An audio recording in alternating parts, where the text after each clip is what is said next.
بسم اللہ الرحمن الرحیم۔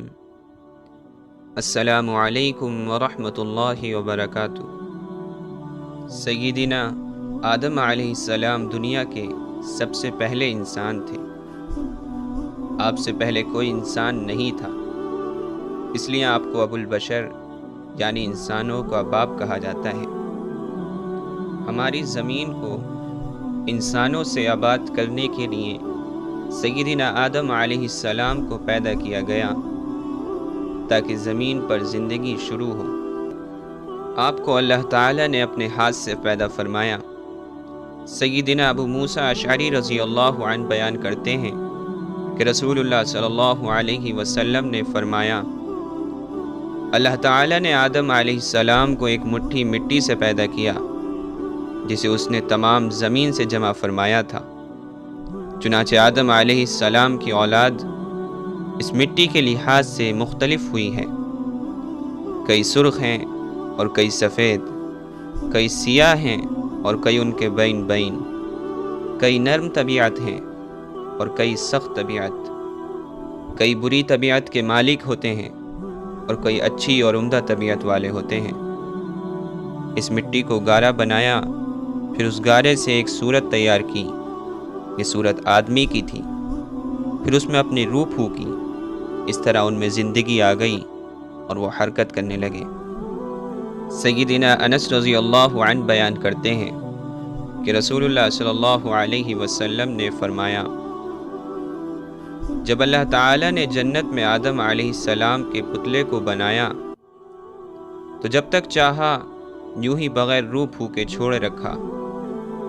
ابلیس نے ان کے ارد گرد چکر لگانے شروع کیے اور وہ انہیں بغور دیکھتا رہا، وہ کیا ہے؟ جب اس نے یہ دیکھا کہ یہ خالی پیٹ ہے تو سمجھ گیا کہ اس انداز سے پیدا کیا گیا ہے کہ اپنے اوپر قابو نہ رکھ سکے گا۔ احادیث سے معلوم ہوتا ہے کہ آدم علیہ السلام کا قد 60 ہاتھ تھا۔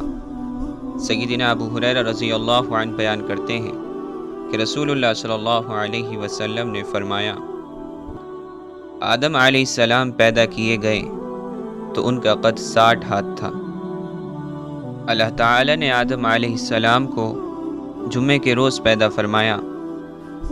سیدنا ابو ہریرہ رضی اللہ عنہ بیان کرتے ہیں کہ رسول اللہ صلی اللہ علیہ وسلم نے فرمایا، بہترین دن جس میں سورج طلوع ہوا جمعے کا دن ہے۔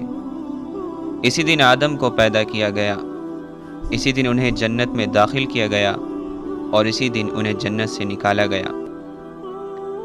سیدنا ابو ہریرہ رضی اللہ عنہ بیان کرتے ہیں کہ رسول اللہ صلی اللہ علیہ وسلم نے میرا ہاتھ پکڑا اور فرمایا، اللہ تعالی نے مٹی یعنی زمین کو ہفتے کے دن پیدا کیا اور اس میں پہاڑوں کو اتوار کے دن پیدا کیا، درختوں کو اس میں پیر کے دن پیدا کیا، بری چیزیں یعنی ظلمت و تاریکی وغیرہ کو منگل کے دن، نور یعنی اعلیٰ اور پاکیزہ چیزوں کو بدھ کے دن اور جاندار چیزوں کو جمعرات کے دن پیدا کر کے اس میں پھیلا دیا، اور آدم علیہ السلام کو آخری مخلوق کے طور پر جمعے کے دن کی آخری گھڑیوں میں عصر اور رات کے درمیان کی کسی گھڑی میں پیدا فرمایا تھا۔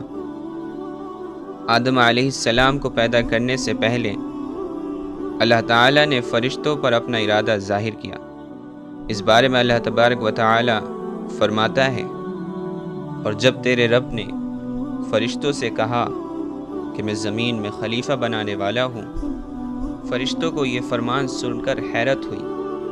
انہیں اللہ تعالیٰ کے ارادے پر کوئی اعتراض نہیں تھا، وہ فرما بردار مخلوق ہے، کسی صورت بھی اللہ کی نافرمانی نہیں کرتے۔ اللہ تعالیٰ انہیں جو حکم دیتا ہے وہ بجا لاتے ہیں، لیکن وہ اپنی حیرت کو دور کرنا چاہتے تھے۔ یہ جاننا چاہتے تھے کہ اس نئی مخلوق کو کس مقصد کے لیے پیدا کیا جا رہا ہے۔ عبادت کے لیے تو وہ کم نہیں تھے، ان کا خیال تھا یہ نئی مخلوق زمین میں فساد پھیلائے گی، خون بہائے گی، اس لیے انہوں نے اپنے رب سے سوال کیا، تو ایسے شخص کو کیوں پیدا کرتا ہے جو زمین میں فساد کرے اور خون بہائے؟ اور ہم تیری تسبیح اور پاکیزگی بیان کرنے والے ہیں۔ اللہ تعالیٰ نے جواب دیا، جو میں جانتا ہوں وہ تم نہیں جانتے۔ اللہ تعالیٰ جانتا تھا سیدنا آدم علیہ السلام کی اولاد سے انبیاء اور رسل، نیک، صالح اور اس سے محبت کرنے والے لوگ پیدا ہوں گے۔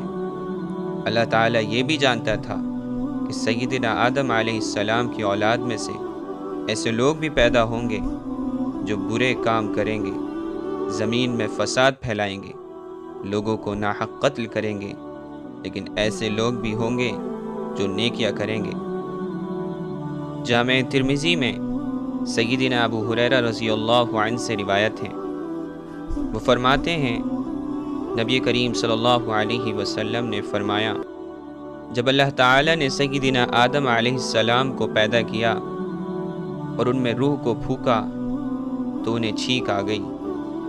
انہوں نے الحمدللہ کہا اور اللہ کے حکم سے اس کی تعریف کی۔ جواب میں اللہ نے انہیں کہا، یرحمک اللہ، یعنی تیرا رب تجھ پر رحم کرے۔ تخلیق آدم کے وقت فرشتوں نے اللہ تعالیٰ سے کہا تھا کہ تو ایسی مخلوق کیوں پیدا کر رہا ہے جو زمین میں فساد کرے گی اور خون بہائے گی۔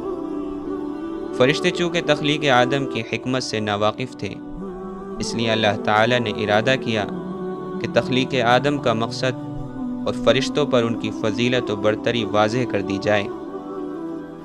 چنانچہ اللہ تعالیٰ نے سیدنا آدم علیہ السلام کو ہر چیز کا نام سکھا دیا۔ قرآن مجید میں اللہ تبارک و تعالی ارشاد فرماتا ہے، اور آدم کو سب کے سب نام سکھلا دیے، پھر ان کو فرشتوں کے سامنے پیش کیا، پھر فرمایا، مجھے ان کے نام بتاؤ اگر تم سچے ہو۔ فرشتوں کے سوال، کیا تو زمین میں ایسی مخلوق پیدا کرے گا جو اس میں فساد کرے گی؟ اس سوال میں اس طرف اشارہ تھا کہ وہ آدم علیہ السلام سے افضل ہیں، اسی لیے اللہ تعالیٰ نے انہیں بتانا چاہا کہ آدم اس علم کی بدولت جو اللہ نے انہیں دیا ان سے افضل ہیں۔ اللہ تعالیٰ نے انہیں تمام چیزوں سے متعلق ضروری علم و ودیعت کر دیا، جیسا کہ قرآن مجید میں ہے، وَعَلَّمَ آدَمَ الْأَسْمَاءَ كُلَّهَا، اور آدم علیہ السلام کی برتری کو فرشتوں پر ظاہر کرنے کے لیے پھر ان چیزوں کو فرشتوں کے سامنے پیش کر کے فرمایا، اگر تم سچے ہو تو ان چیزوں کے نام بتاؤ۔ فرشتے ان چیزوں کے نام نہ بتا سکے، وہ خاموش رہے، انہیں پتہ نہ چل سکا کہ ان چیزوں کے نام کیا ہیں۔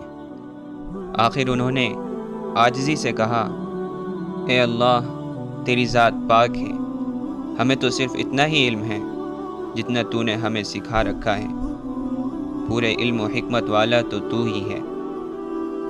پھر جب اللہ تبارک و تعالی نے فرشتوں پر آدم علیہ السلام کی برتری کو ظاہر کر دیا تو اللہ تعالی نے سب فرشتوں کو حکم فرمایا، آدم کو سجدہ کرو۔ قرآن مجید میں اللہ تبارک و تعالی فرماتا ہے، اور جب ہم نے فرشتوں سے کہا آدم کو سجدہ کرو تو انہوں نے سجدہ کیا مگر ابلیس، اس نے انکار کیا اور تکبر کیا اور کافروں میں سے ہو گیا۔ فرشتے اللہ کا حکم بجا لائے، سیدنا آدم علیہ السلام کو سجدہ کیا۔ یہ سجدہ دراصل تعظیم کے لیے تھا، اور اس کا حکم بھی انہیں خود اللہ تعالی ہی نے دیا تھا، عبادت والا سجدہ نہیں تھا۔ عبادت والا سجدہ صرف اللہ تعالی ہی کے لیے ہے، کسی اور کے لیے نہیں ہو سکتا۔ اس موقع پر فرشتوں نے سیدنا آدم علیہ السلام کی شان کو جان لیا، لیکن ابلیس یعنی شیطان نے سجدہ کرنے سے انکار کر دیا۔